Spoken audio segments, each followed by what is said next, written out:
One Philippines!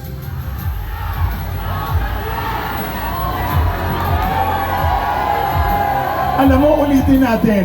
Kasi ang galing nila, kahit ganun sila kalayo, ang lakas. Okay, ulitin natin. Sa kanan! Kanan! One people, one voice, one Philippines! Kaliwa! One people, one voice, one Philippines! Gilid! One people, one voice, one Philippines! O ngayon, Gilid, tama na, tama na. o ngayon, pagsasama-samahin natin lahat ang ingay natin.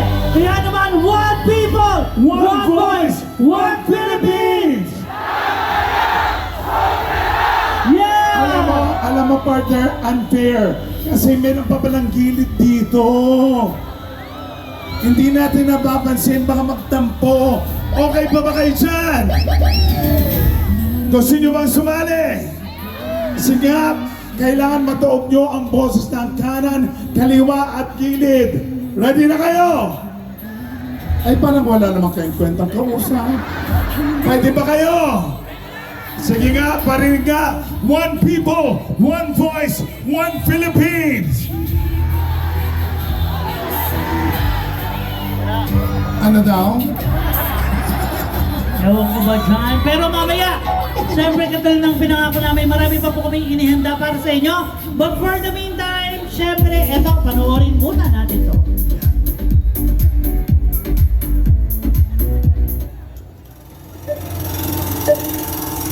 Na mga taon, patuloy na nalulubog sa baha ang malaking bahagi ng Pilipinas sa tuwing bumubuhos ang ulan. Libo-libong pamilya ang nawalan ng tahanan, marami ang nawalan ng kabuhayan, at bilyon-bilyong pisong halaga ng ari-arian ang nasira. Ngunit kasabay ng pag-apaw ng tubig ay ang pag-apaw rin ng isang tanong. Nasaan ang bilyon-bilyong pisong inilaan para sa flood control?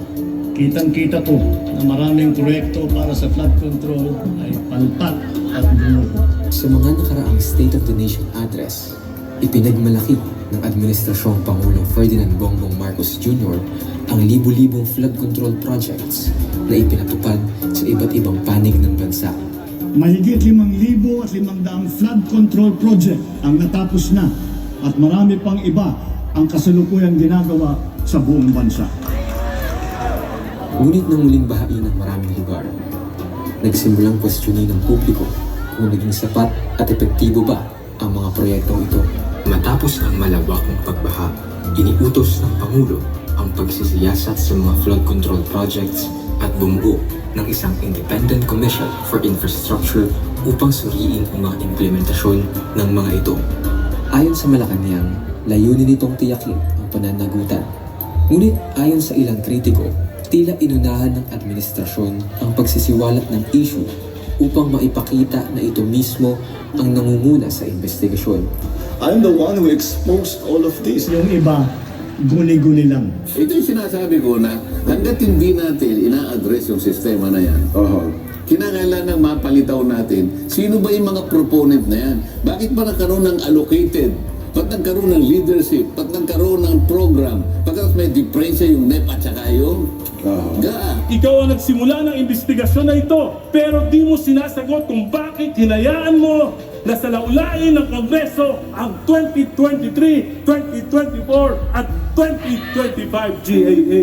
Sa halip na sagutin ang tanong kung bakit nagpapatuloy ang matinding pagbaha sa kabila ng malaking pondo, may pinagtatakpan nga ba ang gobyernong ito? Kaya sa mga nakikipagsabwatan upang kunin ang pondo ng bayan at nakawin ang kinabukasan ng ating mga mamamayan. How can I be the mastermind? I was the former Speaker of the House of Representatives, but the House of Representatives is only one part of the branch of government, the legislature. Mahiya naman kayo sa inyong kapwa Pilipino. Umabot ang usapin sa Kongreso at Senado. Ang totoong numero ay 56 billion pesos at yung pong halaga na yan ay kay Pangulong Bongbong Marcos at Martin Romales na puntalahan. Ilalabas ko po ang buong detalye sa darating na mga araw. Kasabay nito, lumutang ang iba't ibang aligasyon. May mga ulat ng overpricing, may mga proyektong sinasabing substandard, may mga aligasyon ng ghost projects, may mga tanong tungkol sa papel ng iilang opisyal ng DPWH at ng ilang mambabata sa paglaan ng pondo at pagpili ng mga kontratista. Habang nagpapatuloy ang paglilihis ng usapin ng pinakamalawak na korupsyon sa kasaysayan ng Pilipinas, ang ordinaryong Pilipino ang patuloy na nagdurusa. Taon-taon ay bumabalik ang baha, taon-taon ay nananatili ang problema, at taon-taon ding bumabalik ang parehong tanong. Nitong Hulyo lamang, may ilang nagpahayag ng pagkadismaya sa mga kilos protesta sa EDSA dahil nagdulot umano ang mga ito ng trapiko. Ngunit para sa marami, ang mas malaking suliranin ay hindi ang ilang oras na pagkaantala sa lansangan. Ang tunay na kalaban ay ang mga kalsadang hindi madaanan dahil sa baha. Hindi ang trapikong dulot ng mga nagpoprotesta, kundi ang trapikong dulot ng mga proyektong pinaglaanan ng napakalaking pondo, ngunit patuloy na kinukwestiyon ng publiko kung naging epektibo ba ang mga ito. Hanggang ngayon, marami pa rin tanong ang naghihintay ng kasagutan. Saan napunta ang pondo na dapat sana'y nakatulong sa Babatuan de la Cruz na patas na lumalaban araw-araw? Sino-sino ang mga nakinabang at nagpasasa sa kaban ng bayan? Sino ang mastermind? Sino ang dapat managot? I will not go quietly and I will not go alone. I will not be the fall guy for other people's corruption. Sapagkat sa bawat pagbalik ng baha, hindi lamang tubig ang umaapaw, kundi ang pananawagan ng taong bayan para sa katotohanan, pananagutan at hustisya.